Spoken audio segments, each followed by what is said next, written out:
Hello, everyone. Today I will be presenting on Jean-Jacques Rousseau and his view on politics, as well as his representation in politics. Here's some background information. During the 18th century, Rousseau was one of the most influential thinkers and provided a great deal of philosophical work. He was a major critic of the sciences and arts and published a discourse on sciences and arts discussing his concerns. Born in 1712, he was raised by his father because his mother passed away days after he was born. At a young age, he converted to Catholicism. He spent a lot of his time as a music composer and was widely known as one before he got involved with politics and writing. Once involved with politics, he revolved around the idea that good laws make good men. Rousseau's work was very influential during the time of the French Revolution and the Enlightenment. Now I will discuss an overview of his life. Born on June 28, 1712, Rousseau was left without a mother soon after birth. His father would then abandon him at a young age of 10. During his teenage years, Rousseau left Geneva and moved to France. He eventually met a love interest. He attended Catholic schooling where he first became familiar with the arts. Soon after, he moved to Paris to pursue his passion for music. With little support, he began writing. He went on to develop many successful pieces, including the Discourse on Sciences and Arts in the 1750, the Discourse on the Origin and Basis of Inequality Among Men in 1755, and then the Social Contract and Emily on Education in 1762. In 1768, he married Therese and moved back to Paris.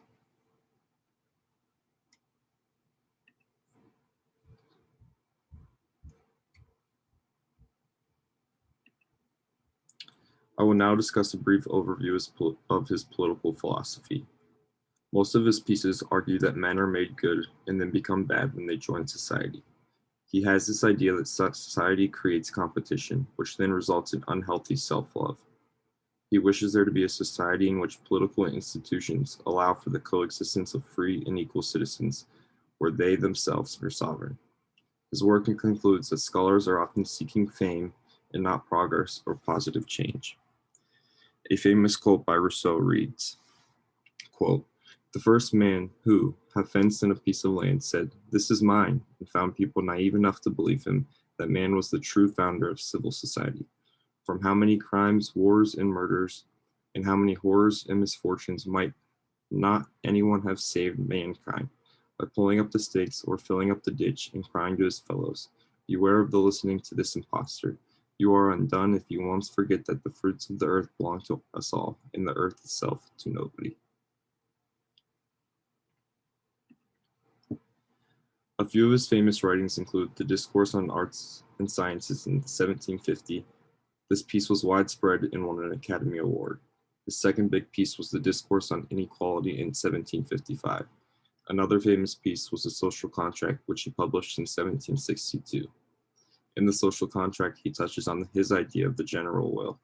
Then, later that year, he publishes his piece on education.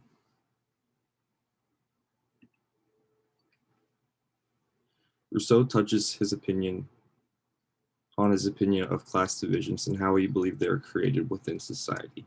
He was against the idea of class divisions and feudalism. His idea was that no man should compete with other man, no man should control other man, and there should be a sense of sovereignty throughout society. Therefore, class divisions create competitions and hierarchy. Now to touch on the Discourse of Sciences and Arts. Rousseau became widely known with this piece and was considered a counter-Enlightenment thinker. The writing argued that sciences and arts did not contribute to the purification of morals, and if anything, made them worse. He provides many historical examples of past history, writing, quote, "Ancient Greece was once founded on notions of heroic virtue, but after the arts and sciences progressed, it became a society based on luxury and leisure." This point gets at his explanation with that these two ideas, sciences and arts, morals are destroyed and self-preservation takes over.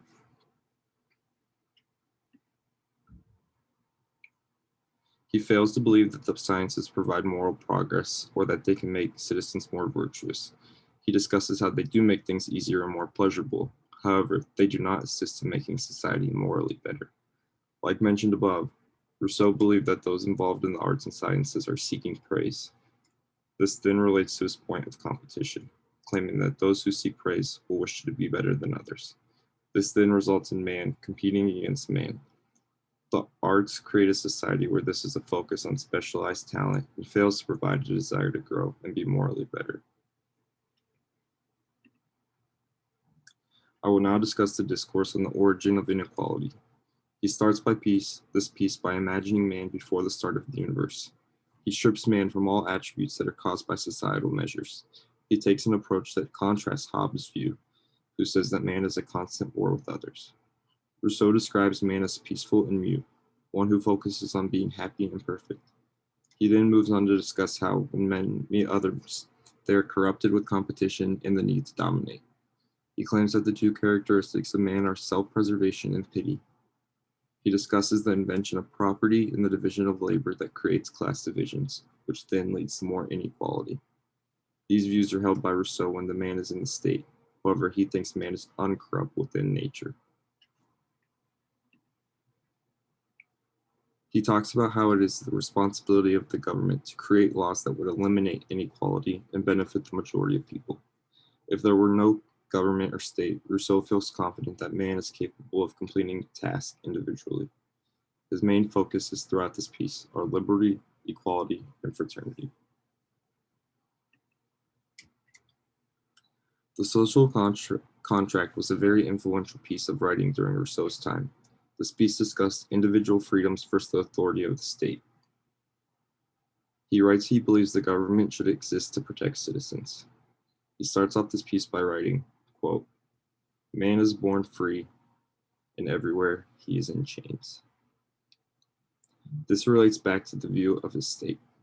He talks about the democracy being incompatible with representative institutions, claiming that no man is free when governed by state. He approaches this piece with the ideologist's view, discovering an ideal way to establish society of state. This piece eventually led Rousseau to being exiled by the government. In this piece, he discusses his idea of the general will. It is controversial because it seems that he means the general will is in relation to diversity and freedom, however, it must satisfy the majority of the public. This seems to be controversial because there will likely be conflict between individual freedom and collective majority opinion. Rousseau addresses this point by writing, quote, "There is often a great deal of difference between the will of all and the general will.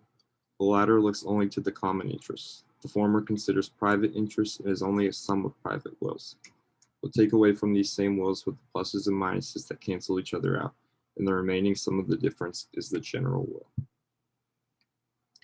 He thought of the general will as something that citizens are able to reflect upon and vote their own sense of justice, which allows the citizens to become more knowledgeable of their own interests and beliefs, rather than focusing on the ideas of others. All of these thoughts were influential during the time of the French Revolution. The French Revolution was from 1789 to 1799. It was caused by political and economic factors relating to the abuse of the monarchy. There was abuse with the lack of natural rights, no justice systems, and the fear of the imprisonment by the citizens. The Jacobins took power over the king and queen, who eventually were put to death. The Jacobins were inspired by Rousseau and his work on the general will. They believed in the common good of the people, which resulted in killing the king and queen. Rousseau then writes his piece on education, Emile, whereon education focuses on Emile and the education he receives to make him out to be a natural man. He discusses the natural education that needs to influence children. Rousseau wants the child to learn but stay natural to society. There were 5 books where each corresponded to the developmental stage of childhood. Throughout this text, he argued that children should be taught to become more mature. He wanted children to be taught through reasoning rather than by punishment. He writes, quote, "The noblest work in education is to make a reasoning man, and we expect to train a young child by making him reason. This is the beginning at the end. This is the making of an instrument of a result. If children understand how to reason, then they need not be educated. Quote. Although unexpected, this piece led to the way children would be raised throughout the 18th century. Aside from the pieces that have been mentioned, Rousseau also published the Discourse on the Political Economy. Throughout this piece, his three main points were as follows. 1. Follow the general will in every action. 2. Ensure that every particular will is in accordance with the general will. And 3. The public needs must be satisfied. Rousseau claims that these are followed when there is genuine respect for the law. If there's an overall respect for law because it is in accordance with the general will, then citizens will see the intrinsic value within law and want to follow it. He talks about the idea of the human body and how it all builds off one another. The Enlightenment movement was influenced by Rousseau. He focused on the idea that society should be based upon reasoning and not religion. The overall ideas of the Enlightenment held that freedom, progress, toleration, and the separation of church and state are most important. Rousseau believed that a society should be based upon reasoning and not religion. The two major landmarks throughout this movement for Rousseau were the discourse on inequality and the social contract. And then I decided to provide a critique of my opinion of Rousseau. I think Rousseau provided society with a unique way of thinking, and this would greatly benefit all.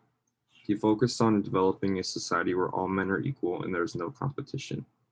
Although for his idea to work, it would have to establish among all citizens that there is common interests. I think this is where he could run into some problems, and that is why I think his concept of the majority rule is more ideal. And then here is my works cited page, but thank you all for listening.